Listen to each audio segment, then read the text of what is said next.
Okay, everyone, brace yourselves, because I'm about to completely ruin your morning routine. That innocent bowl of cereal you've been eating, it's literally causing your blood sugar to spike so dramatically that even healthy people end up with glucose levels similar to pre-diabetics. And that's just the beginning. If you consume too much added sugar from cereal, we're talking just one sugary bowl, plus what you already eat, your risk of dying from heart disease jumps by 39%. 39%. I know. I'm sorry to be the bearer of bad news, but we need to talk about what's really happening in your body every morning. Hey guys, so confession time. I used to be that girl who thought cereal was the perfect quick breakfast. Convenient, fortified with vitamins. What could go wrong, right? Well, after diving deep into the latest research, I discovered some pretty shocking truths about what cereal actually does to our bodies. Don't worry though, it's not all doom and gloom. There are some surprising benefits too, and by the end of this video, you'll know exactly what's happening inside your body and whether cereal deserves a place in your life. Let's start with what happens the moment you take that first spoonful. Within minutes, most cereals send your blood sugar on this crazy roller coaster ride. That honestly shocked me when I first learned about it. Here's the thing, even in healthy people, cereal causes significant blood sugar spikes that often go unnoticed. We're talking about glucose levels that can mimic what happens in people with diabetes. Think about that for a second. Your healthy breakfast is making your body react like it has a metabolic disorder. Most commercial cereals, even the ones marketed as healthy, are basically refined carbs dressed up with vitamins. These refined grains are stripped of their bran and germ, leaving mostly empty calories that cause rapid glucose spikes. Your pancreas has to work overtime, pumping out insulin to deal with this sugar tsunami. And here's where it gets really interesting. Studies show that oatmeal can cause insulin to spike up to 29.9 units in healthy people, while certain barley-based cereals only cause an 8.6 unit increase. That's a massive difference in how hard your body has to work to process your breakfast. The worst part? This sets you up for that mid-morning crash, where you're suddenly starving and reaching for more sugary snacks. It's like your cereal is programming you to overeat for rest of the day. Now let's talk about your heart, because this is where things get really serious. If your added sugar intake exceeds 13% of your total calories, which is easily achievable with just one bowl of sugary cereal, plus normal daily eating, your chances of dying from cardiovascular disease increase by 39%. Think about your favorite childhood cereals, the colorful ones, the chocolate ones, the ones with marshmallows. These aren't just innocent treats, they're contributing to long-term health problems in ways we're just starting to understand. The sugar content in many popular cereals is absolutely wild. Some brands pack as much sugar into one serving as you'd feed a candy bar. And because we don't typically think of cereal as dessert, we don't account for this massive sugar hit when planning the rest of our day. Your cardiovascular system isn't designed to handle these repeated sugar bombs every morning. Over time, this constant strain on your blood vessels, combined with the inflammatory response from processed ingredients, creates the perfect storm for heart problems down the line. Let me walk you through what's literally happening inside your body. From the moment you swallow that first bite, first 15 minutes, your saliva starts breaking down the simple carbs, and glucose begins entering your bloodstream. If it's a sugary cereal, this happens incredibly fast.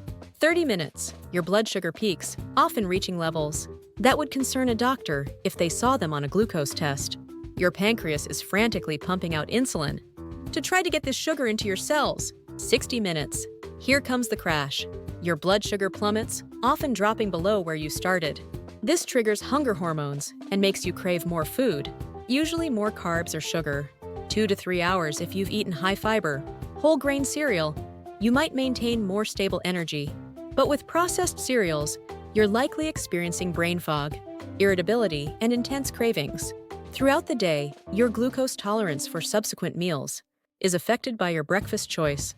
A high glycemic cereal can make your body less efficient at processing carbs for the entire day. The processing also matters huge amounts. Technological processes used in cereal manufacturing directly influence how quickly glucose is released from starch, which explains why some cereals hit your system like a sugar bomb, while others provide more sustained energy. Okay, before you swear off cereal forever, let me share some of the genuinely positive research that surprised me. People who consistently eat breakfast cereals actually have higher daily intakes of dietary fiber, B vitamins, folic acid, and essential minerals like calcium, iron, magnesium, and zinc. This is huge, especially for people who might not get these nutrients elsewhere in their diet. Here's something that blew my mind. Regular breakfast cereal consumption is associated with lower body mass index and reduced risk of being overweight or obese. I know, it sounds contradictory given everything we just talked about, but this is what the research shows. Oat, barley, or psyllium-based cereals can actually help lower cholesterol levels, and high-fiber, wheat-based cereals can improve bowel function. The fiber content in whole grain cereals is no joke. It feeds your gut bacteria and supports digestive health. There's also interesting research on cereal beta-glucan consumption, which appears to decrease body weight and BMI. Beta-glucan is this amazing compound found in oats and barley that acts like a sponge in your digestive system, slowing down sugar absorption and helping you feel full longer. The key difference? When grains are consumed in whole form, they're linked to reduced risk of cancer, cardiovascular disease, and type 2 diabetes. But these benefits disappear when grains are refined. So who can actually benefit from cereal? Let me break this down for you. You might want to include cereal if you're someone who struggles to get enough fiber, B, vitamins, or minerals in your diet. If you're constantly skipping breakfast or grabbing something worse, like a pastry or fast food, a high-fiber, low-sugar cereal could actually be an improvement. Athletes and very active people can sometimes handle the quick carbs better because their muscles are hungry for glucose to refuel glycogen stores. But even then, timing matters. Interestingly, studies show that children and adolescents who eat ready-to-eat cereals tend to have healthier BMIs and lower rates of obesity than kids who skip breakfast or eat other breakfast options.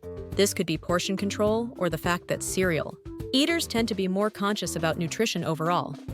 Now, who should probably avoid cereal or be very careful? Anyone with diabetes or prediabetes needs to be extremely selective. Many cereals are high in carbs and can cause dangerous blood glucose spikes, even the ones marketed as healthy. If you have insulin resistance, PCOS, or metabolic syndrome, that morning blood sugar spike from cereal could be making your condition worse. Same goes if you're trying to lose weight. Those glucose roller coasters can trigger overeating throughout the day. People with digestive issues might need to avoid high-fiber cereals initially, and anyone with food allergies needs to watch out for common cereal ingredients like wheat, corn, and various additives. Not all cereals are created equal, so let me give you the real breakdown of what to look for and what to avoid. The absolute worst offenders are the brightly colored, sugary cereals that are basically candy in a bowl. Sugar-coated varieties and honey nut types spike blood sugar levels much faster than plain versions. If it turns your milk a different color, that's a hard no. In the middle tier, you have things like cornflakes, rice cereals, and most mainstream healthy options. They're better than candy cereals, but still highly processed and quick to spike your blood sugar. The best options are minimally processed, whole grain cereals with high fiber content and no added sugars. Look for cereals where the first ingredient is a whole grain, not wheat. Flour or cornmeal, aim for at least 5 grams of fiber per serving and less than 6 grams of sugar. Steel-cut oats, while technically not cereal, are the gold standard. Low glycemic index whole grain options can actually improve glucose tolerance throughout the entire day, setting you up for better blood sugar control at lunch and dinner. Homemade granola can be amazing if you control the ingredients, but store-bought versions are often loaded with oils and sugars that make them worse than many commercial cereals. Here's what I want you to take away from all this research: cereal isn't inherently evil, but most of what's on grocery store shelves is doing more harm than good to your metabolism and long-term health. Remember, we're going to dive deep into properly incorporate cereal healthy routine. Don't forget to subscribe and hit that notification bell, because our next video on healthy cereal consumption and alternatives is going to be a game changer for your morning routine. Until next time, make choices that serve your body, not just your taste buds.